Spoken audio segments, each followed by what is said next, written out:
This is the Out of Time Film Podcast, where your hosts Tom and John discuss everything from blockbuster films to TV and games like there's no tomorrow.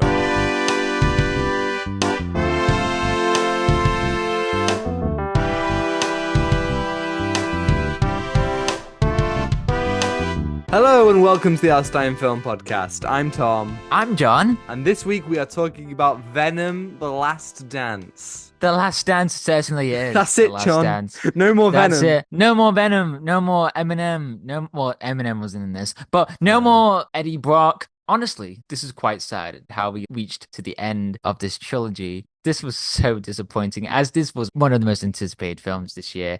I knew it was going to be something, but I was like, it'll be fine. It'll be like Fast and Furious, just have some fun. It certainly was not. Yeah, I think that's it. Like, I wanted to go in and just have a good time. I think the first Venom, you kind of have a good time with that film, but the second one really hit that we're having a good time. We're kind of embracing the silly, the camp. And somehow, I don't understand, but this film seems to have lost all of that sense of fun, all of that energy, and instead, everyone, especially Tom Hardy, just looks exhausted. There are so many scenes where Tom Hardy's just sitting there like, what is my life? Which does fit the character of Eddie in this film pretty well, but it's just kind of baffling that we're ending it this way in a film that takes pretty much none of the elements that people loved about the first two films. Maybe this is what they think people wanted, but I don't know who's making this film saying, yeah, this is where the story needs to go, or this is what the audience might want, because it all just felt like this strange, tired out version of the other two. I think they just went off the rails, especially that this film is after the events of No Way Home / Spider-Verse, because Spider-Verse actually explains about the whole mysterious thing about Michael Keaton's character, which I forgot his name. The Vulture. Pigeon. The pigeon, my old nemesis, the pigeon. The pigeon. The vulture. I don't know how I got here. It has something to do with Spider-Man, I think. Yeah.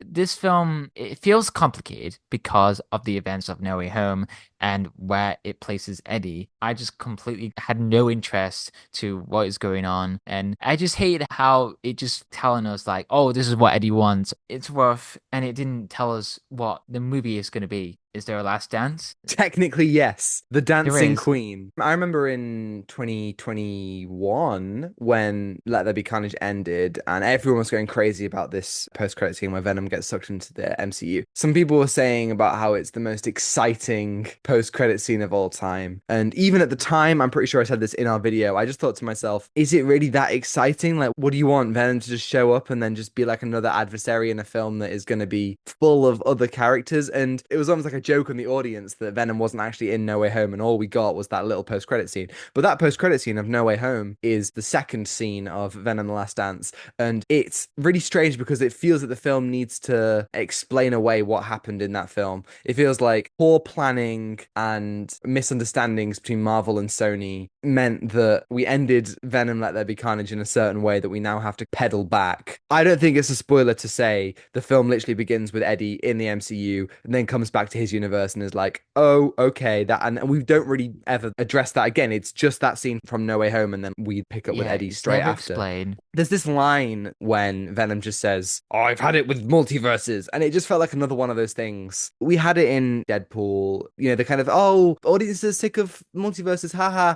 look at how in tune we are. And it's like, I don't think you're in tune, because you were the ones making the multiverse shit. Nobody is saying we don't want multiverses when it's something like Everything Everywhere All at Once or the Spider-Verse films or even elements of Deadpool. When it's done well and people respond to it, the people making the films aren't like, oh, multiverse sucks. No. So like, stop being like, no more multiverses, am I right, guys? It's like, you were the ones trying to make this a thing, and now the film is opening already way too much more convoluted than it needs to be because of your mistakes. Yeah, that's exactly what I wanted to say. Like, it's the mistakes that they're trying to blame on other things, like on the audiences, like, oh yeah, motivation. And I just got really tired about this whole film because I really like the characters, but it just went nowhere. I do want to talk about how odd the movie is if you compare it to the other movies. Like, sure, the other movies, they had some really interesting characters. I mean, we got to see some cool symbiotes as well in this movie. That's a really cool feature of the film. We get to see new designs, and that was a cool thing. But I wished they focused on more the symbiotes and how it centers around Null No, only appears at the beginning and at the end of the movie. That's it. And I thought he was going to be a really important villain to destroy potentially Eddie and Venom. I thought this is going to be a powerful villain. And there was multiple sources on the studio saying like, this is not the last time we're going to see Noel. And I was like, okay, let's see this. No, it didn't generate hype for me. I wasn't excited. Who cares? Who's looking at Who this movie and going, cares? "Oh, I can't wait to see Null again. This is going to be exciting." Again, it's one of those things where studios feel so bloody desperate to recreate that hype of Thanos, throughout the years. And that was great. But that also relied a lot on luck and chance and trying Yeah. new things. You can't redo that. You're not going to redo it with Null, who just sits there and is like, "It's my time It's soon." my It's like, time. if anything, Null is the memes that we were making about Thanos sitting on his chair for all And those man years. in the chair. It relies on the time because what they're trying to do is relying on time to generate enough hype. And it's very odd to place the villain at the end of the trilogy, which doesn't make sense at all because we haven't heard no, nothing to connect from the early movies. Yeah, and Venom's like, "My creator's coming." And it's like, nobody has ever asked who your Yeah. creator is. Nobody is like, "I want to know the origins of Venom." That's not why he's interesting. That's not why him and Eddie are interesting, and certainly not something the other two films care about. And the film was marketed so weirdly. The two things that the film really emphasized in the trailers were Null, especially in those later trailers, and stuff like the Venom horse. And the Venom horse in the film is literally just like, "Oh, we've been wandering the desert. Hey, look, a horse. Can you venomify it? Oh, yeah, you can? Okay, and now here's Queen." And then they just play Don't Stop Me Now. Sure, man. I really think it's incredible. And this film feels like it was just made by a bunch of kids who are like, "Yeah, that's cool, man. What else is cool? What can we do that's really cool?" There's a moment in the film when Eddie takes off his croc and he throws it at a villain. And that actually sparked a memory because me and you, John, years ago, we made a little Yeah, short film about like a minute long about yeah. somebody who throws a croc at somebody else. And I just thought this film has the same amount of emotional complexity as this little short video we made when we were about 12. Yeah, it does feel like that. I think it's just like a bunch of writers that came into the room and then just thought about, yeah, let's add something cool that people know about this. But the problem with this film, a huge problem, is the time. Everything's rushed. It's like a non-stop roller coaster. You're stuck on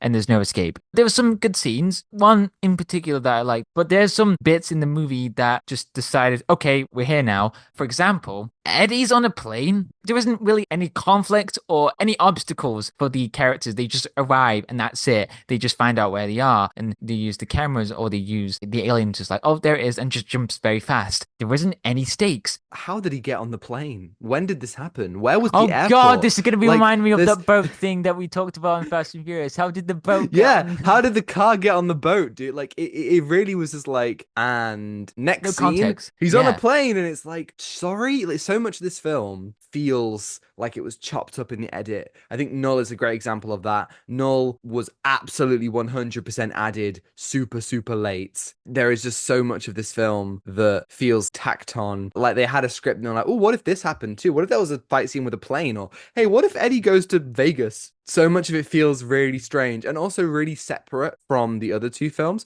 Remember how, like, when we were talking about Deadpool 3 and Ant-Man and the Wasp: Quantumania, Mm-hmm. and this weird little trend in comic book movies where the third film, half of the side characters are gone. We're not in the main location of the other films. I cannot believe it, but it is exactly the same in this one. We're not in San Francisco. We're just wandering around the Nevada desert in Area 51 for some reason. None of the side characters from the other films are in here in their like iconic locations. Mrs. Chen shows up, but she's not in the convenience store anymore. Michelle Williams, is her name Anne, I think, was in both films, just isn't in this one, and was a really big thing for Eddie. Her and him were in love, and maybe the best moment of the film, I don't know, this is the same one that you were talking about. Yeah, this is the one. Yeah. Is where Eddie is in a camper van and him and Venom have a little heart to heart where Venom's like, "You could have had a real life and I kind of ruined that for you, but I'm really grateful for the time we've spent together." And he kind of talks about, "Oh, you could have been in love." We don't even mention Anne in that scene. We don't even mention what could It's have been. mad. It's It's really mad. strange. they've completely forgotten what the movies have been through. And that highlight in the first Venom film about Eddie's and Ann's relationship was pretty strong. They shape Eddie as a character, but what do we see Eddie in this film? He doesn't have any character development. We get to see the characters, but we don't really understand who they are. For example, there's one character, she's a scientist, but we see flashbacks when she got electrocuted and it killed her. What was it like,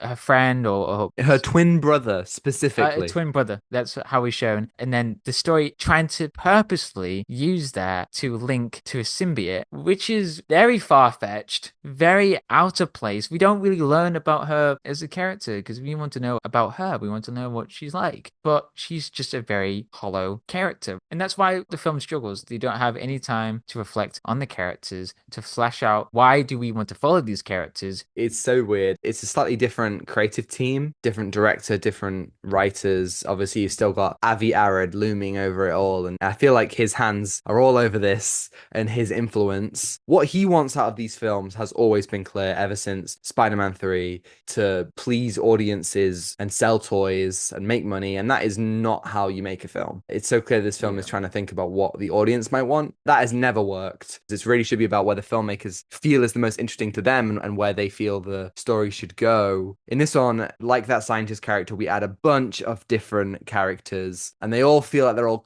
crammed in. Rhys Ifans returns not as Dr. Kirk Connors, but as Martin, the guy who likes aliens and is in a camper van with his family. And it's like this really strange part of the film where Eddie meets this family. And instead of emphasizing the idea of like what he could have had, we only get that in that one scene. And mostly it's just these are some weird guys who are just around for the ride and even show up in the finale. We also have Chiwetel Ejiofor as the army general. And I swear to God, if I had a nickel for every time that Chiwetel Ejiofor was in a comic book movie and completely wasted, I'd have 2 nickels, which isn't a lot, but it's weird that it happened twice. And then maybe the oddest one of all to me was Stephen Graham returning from the second film. And he spends this whole time in a cage, just standing there. Can remind me of the thing that I did in the Zoom call. I stood in a menacing way in the corner of my room, He's and just standing menacingly in the corner of a room for the whole time yeah, and yeah, being like, I don't know definitely. what's going on.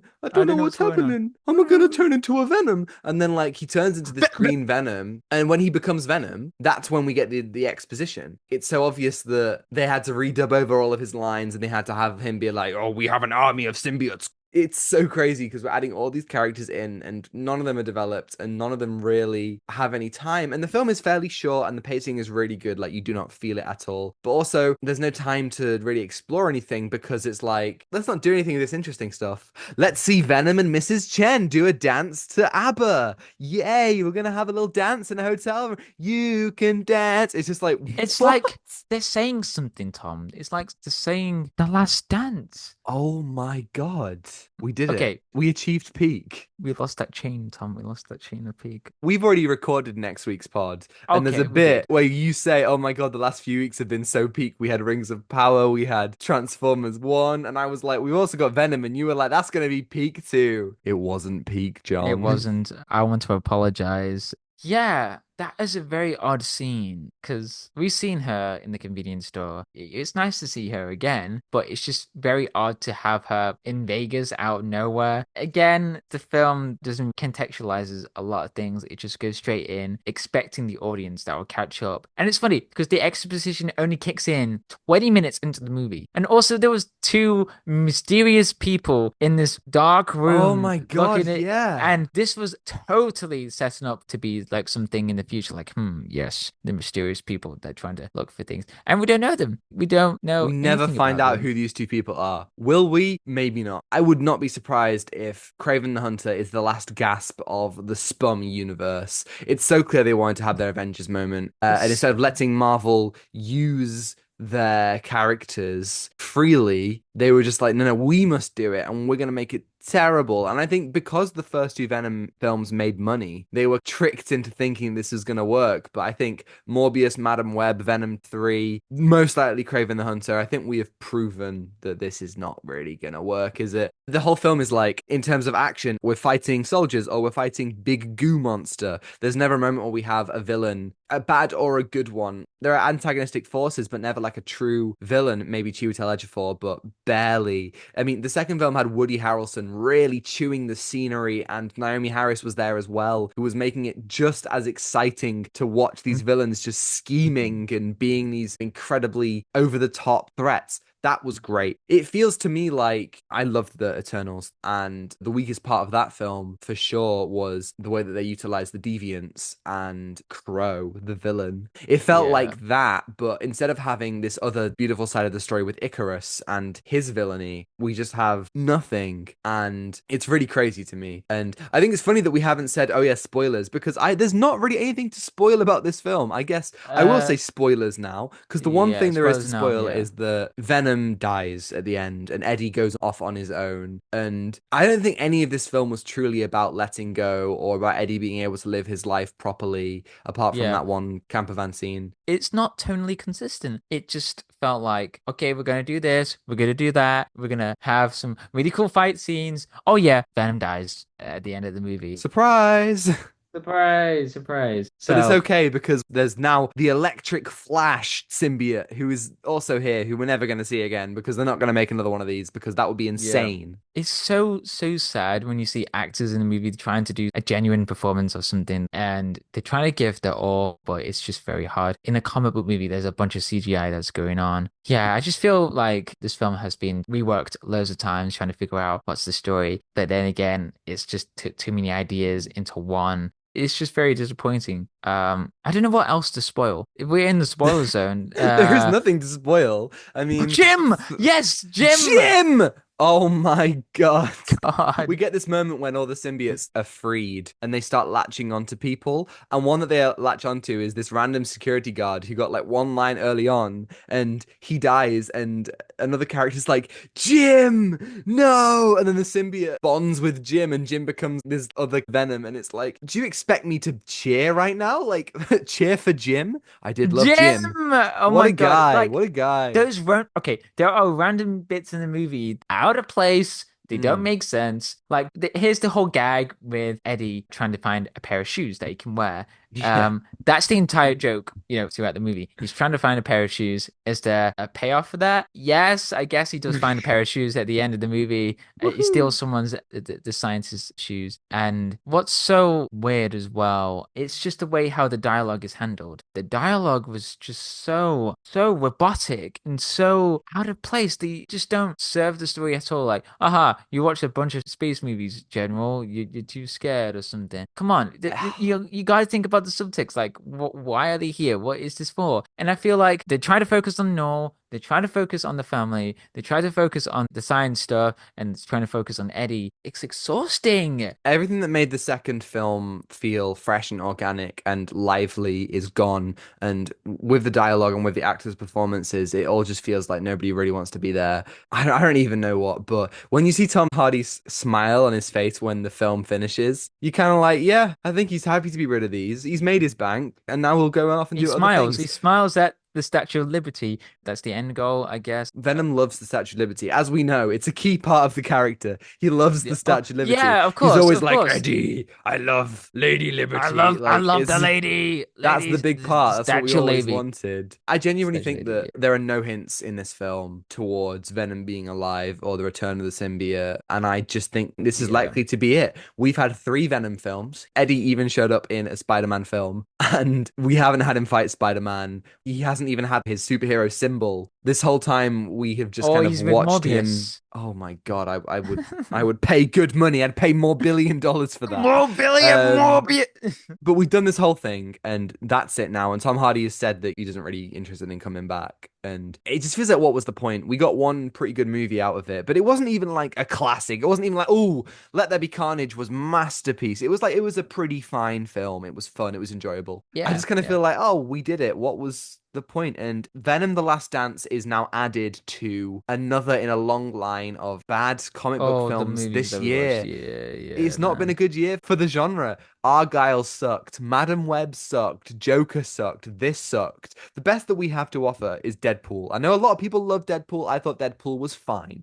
It really does feel like we are Yeah. in a dire situation. We are in a crisis, and there is only We're in a one crisis. I man. said that on the way out. I was like, we're in a Yeah, crisis. I'm taking your words for that. There's only one man who can save us, and his name is Superman, James Gunn. I Yeah. genuinely believe that the genre will live or die on how good Superman is, and I have so much faith. What are you gonna give Venom: The Last Dance out of 10? Uh, 3. Oh, I'm going to. Thank you everybody for Oh, that's listening. lower If than you mine. Oh my I know God. that never happens. Thank you everybody for listening. If you're listening on YouTube and you enjoyed it, you can like and subscribe if you want to see more. And if you're listening on Apple or Spotify, you can follow and give us 5-star review if you think we're worthy. And next week, I can guarantee that it's going to get better because we have already recorded it. It's the Wild Robots. Yeah. Woohoo! Woo, Brilliant we already stuff. recorded. Yeah. And you can send us an email about the Wild Robot at outstimefilmpod@gmail.com, and we will record an extra segment, throw it in there. It would be great. Yes, and you can follow us on Instagram at Out of Time Film Pod to see our incredible thumbnails from Zain Afzal, on Twitter for more thoughts from Tom and me,